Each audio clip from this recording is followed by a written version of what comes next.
सलीके के साथ कि आज हो अरे पहला मिलनवा घूंघट डालो और हाँ हम मिलल सजनी के सजनवा कि हमार अंग अंग गुलाब नियन खिलल बाबा दनवा कि सुनी सुनी भगवान जन बिहान होके दी सुनी सुनी भगवान अब सूत्र कि सुनी सुनी भगवान जन बिहान होके दी कि आज राजा जी के कोरवे में जवन होके दी आज राजा जी के कोरवे में जवन हो आज हो पहला मिलनवा मिलल सजनी के सजनवा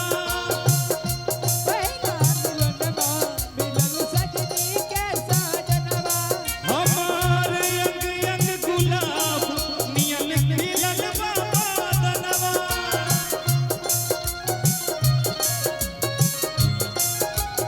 सुनी सुनी भगवान जन बिहान होके दी सुनी सुनी भगवान जन बिहान होके दी आज राजा जी के कोरवे जवन होके दी आज राजा जी के कोरवे में जवन होके दी क्या बात है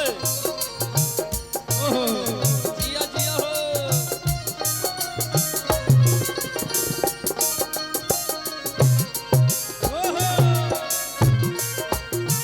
जतिया मेरा तू हमारे तुहरे के कनिया बनाई की सजनिया हो तोहरे के कनिया बनाई दी सजनिया हो जतिया मेरा तू हमारे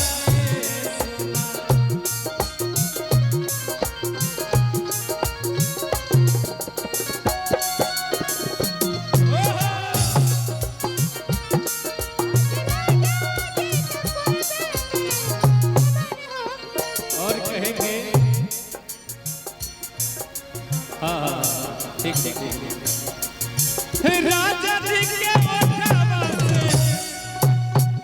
ओठ जब बसती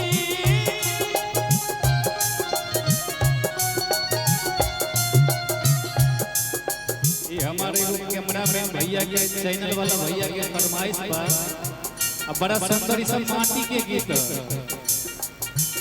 आई हम मुर्गी के भाव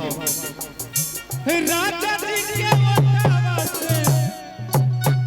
ओठ जब बसती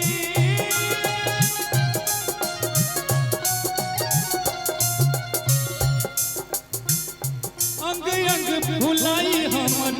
दिलवा के बाती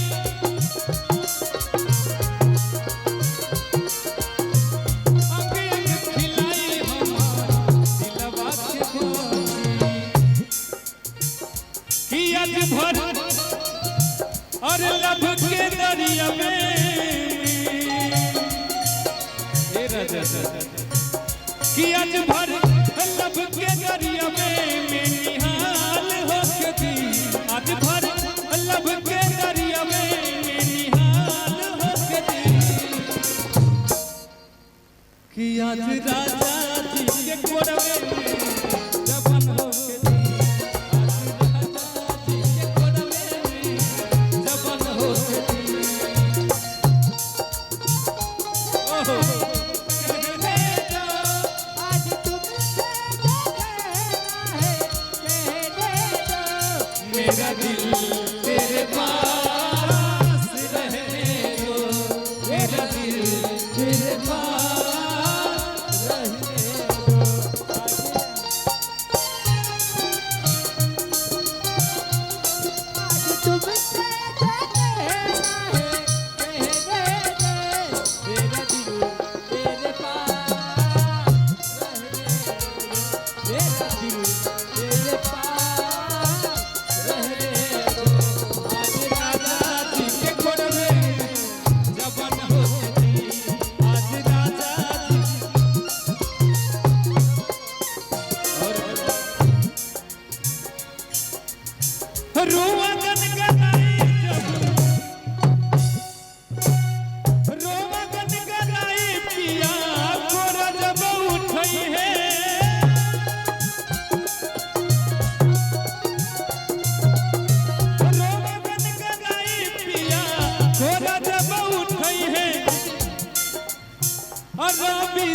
बढ़िया पिया जियरा जुड़ी है।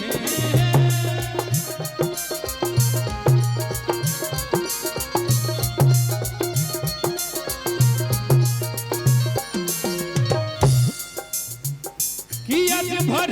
लब के दरिया में,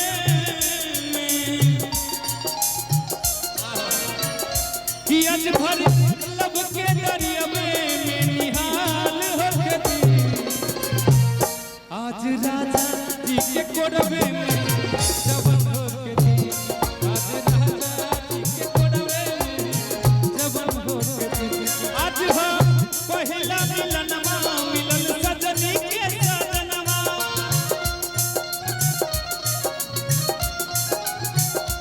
हमर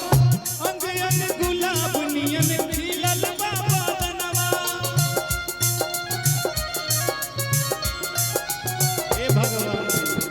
कि सुनी सुनी भगवान, सुनी सुनी भगवान जन बिहान होके दी। आज राजा जी के कोरबे में